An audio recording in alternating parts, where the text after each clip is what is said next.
Kenapa kita berjuang untuk mencapai kemenangan? Kalau sekadar nak merentah, lama dah kita berduduk kerajaan.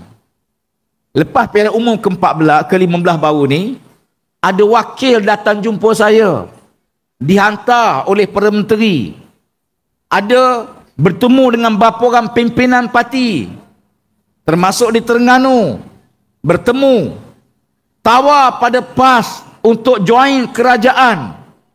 Bahkan dijanji dengan berbagai-bagai jawatan. Ya.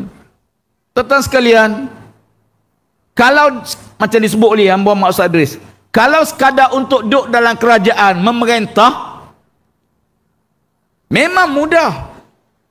Tapi kemenangan ini untuk apa? Perjuangan ini untuk apa?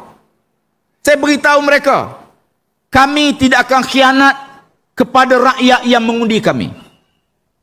Kita tidak macam UMNO yang bersumpah waktu kempen pilihan raya, wallahi wabillahi watallahi, no Anwar, no DAP. Dan kita bukan macam PH duk nyanyi hoi hoi ahoi, tiba-tiba bersama perompak penyamun. Pas kita buat keputusan, kita akan setia pada rakyat yang mengundi kita, no Anwar, no DAP. Sebab itu, bila kita mencapai pencapaian cemerlang dengan 74 kursi parlimen, ya, kita sebenarnya berada pada posisi yang terbaik. Ya. Menang 4 negeri, hampir menawan 2 negeri, Perak dengan Pahang. Selangor ni pun kalau ikut dalam air Pinang, kita dah boleh merentah dah tuan-tuan. Tapi Pinang muda, tak apa jadi. Ya. Kita yakin sebenarnya peluang kita untuk mengambil alih sangat besar. Sebab tu bila saya sebut dalam ucapan perasmian Dewan Pemuda, berdasarkan sokongan yang ada, mood yang ada pada pengundi, tidak mustahil kita akan berada dalam masa terdekat untuk tawan Putrajaya. Heboh satu negara. Ya, ramai yang mengulas macam mana PAS boleh berada di Putrajaya. Tak lama tuan-tuan, betul tak? Tuan-tuan yakin ke tidak ni?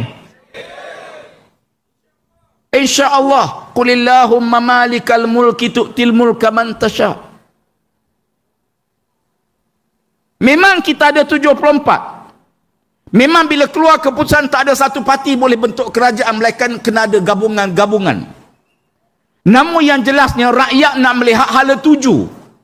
Ke mana negara nak dibawa? Nilai duit kita yang makin hari makin teruk. Hari ini dah capai RM4.78. Tidak mustahil mencecah RM5 tuan-tuan. RM5 sama dengan harga rahmah. Bila nilai duit kita jatuh, barangan import akan meningkat. Dan inilah yang berlaku pada beras kita. Bila beras import naik, di waktu yang sama beras tempatan tiba-tiba hilang dalam pasaran. Kenapa? Kerana ada pihak yang mengambil kesempatan. Sebab data yang ada, pengeluaran beras sama saja. Habis kenapa tiba-tiba beras tempatan hilang? Kerana harga beras import tinggi. Maka mereka ambil kesempatan untuk mencampur dan jual sebagai beras import. Beras terpaksa dibeli. Susah macam mana pun rakyat kena beli. Hari ini ada orang beli 1 kilo 2 kilo beras, tapi terpaksa beli. Ya. Sebab itu Allah Ta'ala tidak sebut demikian. Yang pertama, kemenangan Islam untuk apa dia? Inna fatahna laka fathan mubina liyaghfira lakallah. Kemenangan ini kata Allah, untuk Allah ampunkan dosa kamu yang dulu dan dosa yang kemudian. Tuan-tuan, kita duk fikir kemenangan ini untuk ekonomi, kemenangan untuk baiki cara hidup, kemenangan ini tak. Di sisi Allah Ta'ala yang paling besar, yang paling penting, kemenangan Islam ialah kerana Allah mengampunkan dosa-dosa yang dulu dan dosa-dosa yang kemudian. Walaupun ayat ni turun dhamir alaika liyaghfira laka, sebagaimana kita faham Nabi ni maksum, tak ada dosa, maka kata ulama tafsir, al-ibratu bi umumil lafzi la bi khususis sabab. Pengajaran dilihat pada lafaz yang umum, bukan sebab yang khusus. Maknanya dengan kemenangan Islam, kemenangan yang menjanjikan keadilan untuk semua, kemenangan yang menjanjikan hak rakyat yang tidak dibela selama ini. Kemenangan Islam, kata Allah, kerana Allah nak ampun dosa kamu yang dulu. Apa dosa yang dulu? Bila kita menang di Kelantan, kita tidak gopoh dalam tindakan. Demikian juga Terengganu. Kita bertindak, pertama, membetulkan perkara yang tak betul dalam perkara yang boleh kita laksanakan segera. Yang kedua, pengukuhan kesedaran rakyat. Almarhum Tok Guni Aziz masa itu Menteri Besar. Demikian juga Ustaz Hadi sebagai Menteri Besar di Terengganu tahun 99. Kita perkukuhkan agenda asas membina manusia. Manusia ni dulu.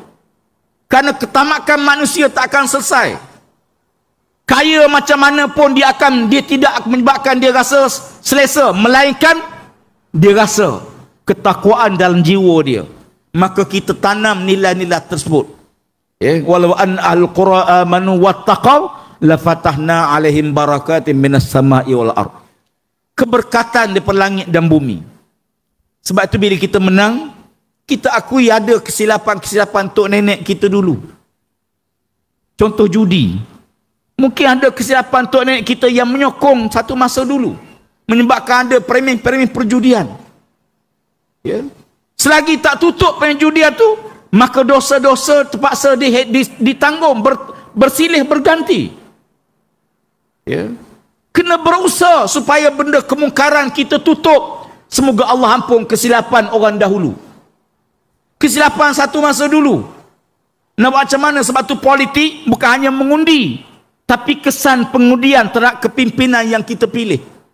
Man da'a ila huda kana lahu minal ajri mislu ujuri man tabi'ahu la yanqusu min ujurihim syai'a. Siapa-siapa menyeru kebaikan, dia dapat pahala kebaikan itu, dan semua pahala orang ikut kita di belakang. Demikian juga kalau kita buat salah, kita dapat dosa. Semoga Allah ampun dosa-dosa. Sebab tu kata Allah, kemenangan Islam kerana Allah nak ampun dosa kamu yang dulu dan dosa yang kemudian. Alhamdulillah, masyarakat non-Muslim di Kelantan, di Terengganu terima dengan baik, termasuk di Kedah, di Perlis. Bila kita fikir duduk, kita kena ingat pemimpin bertanggungjawab pada rakyat bukan hanya dunia sampai ke akhirat. Sama ada dia Islam atau bukan Islam.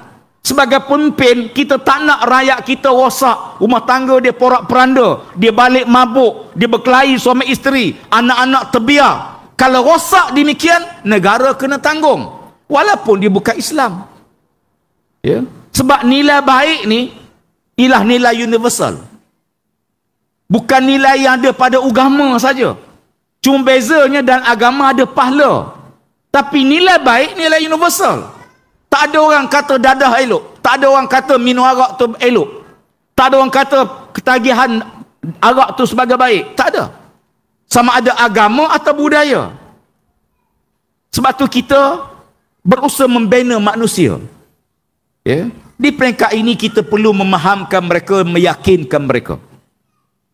Sebab tu kita akui pilihan raya baru ni, walaupun PAS Perikatan Nasional mendapat undi terbaik daripada kalangan masyarakat Melayu, mereka dah hilang keyakinan pada UMNO Barisan Nasional, namun di waktu yang sama kita masih lagi gagal mendapat undi daripada masyarakat yang bukan Melayu. Sentimen parti politik yang berasaskan kaum ni dibina sejak mula merdeka dulu. Tapi nak buat macam mana? UMNO memperjuangkan Melayu satu masa dulu, hari ni senyap dah. MCA membela nasib orang Cina, MIC bela nasib orang India. Asas politik kita ialah politik perkauman. Bila politik perkauman, Dia tidak akan menimbulkan muafakat penyataan ummah atau perpaduan nasional yang baik. Tak mungkin. Sebab asas parti politik dia bina atas perkauman. Bila PAS kita wujud, kita tak teruskan agenda perkauman dalam politik. Tapi kita ambil panduan daripada Allah, kerana Allah Maha Adil kepada semua manusia. Islam atau bukan Islam, Melayu atau bukan Melayu. Kita kena faham, sahabat Nabi bukan semua Arab. Syuhaib Ar-Rumi orang Rom, Bilal bin Rabah Al-Habsyi orang Habsyah. Ya. Demikian juga Salman Al-Farisi orang Parsi, bukan Arab, bukan Quraisy. Ya. Sebab tu Nabi kata la fadla li arabiyyin ala ajamiyyin wala abyadu alal aswad illa bittaqwa. Tak ada kelebihan orang Arab berbanding bukan Arab. Kalau Arab tak ada kelebihan, Melayu tak ada kelebihan apa? Lebih Melayu ni kan Islam yang ada pada Melayu tu. Kalau Melayu tak ada Islam, kita tak ada apa. Nahnu qaumun a'azzanallahu bil Islam. Ni ucapan Sayyidina Al-Khattab bila pergi ke Palestin setelah berjaya membebaskan Masjid Al-Aqsa di tangan Kristian pada waktu itu. Ketua gereja Kristian Palestin tidak akan menyerahkan kunci Masjid Al-Aqsa, kunci Palestin, melainkan kepada Amirul Mukminin Umar Al-Khattab. Umar datang daripada Madinah ke Palestin, menerima kunci kota Baitul Maqdis. Kebetulan tak lama masuk waktu zuhur. Umar bertanya, di mana kita nak semayang? Lalu kata padri, semayang dalam gereja kami, tak apa. Semayanglah dalam gereja, tak ada masalah. Umar kata tak boleh. Kalau aku semayang dalam gereja, nanti akan runtuhkan gereja, akan bina masjid dalam atas tapak tersebut. Umar semayang di luar. Ini penghormatan.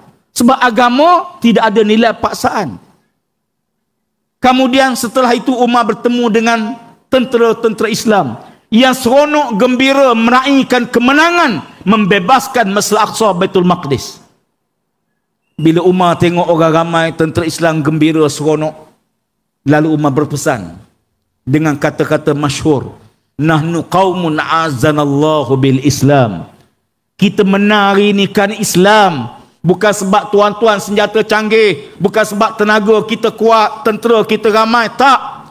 Kita menang hari ini kerana Islam yang ada pada kita.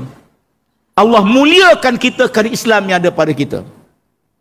Famahma nabtaghil izzah bighairi ma azanallah azallanallah. Kalau kita nak cari kehebatan, kemuliaan, kita ketepikan Islam, kita akan dihina oleh Allah Subhanahu wa taala. Lalu kita nak yakinkan sahabat-sahabat kita yang bukan Islam, Malaysia masyarakat majmuk, kita menerima negara kita berbagai agama, berbagai kaum, berbagai budaya. PAS memahaminya. Sebab itu kita ada Dewan Himpunan Pendukung PAS. Bahkan lama dulu zaman Profesor Zulkifli Muhammad jadi Presiden PAS, jadi Pertua pada waktu itu, dia telah mencadangkan supaya PAS membuka ruang kepada bukan Melayu.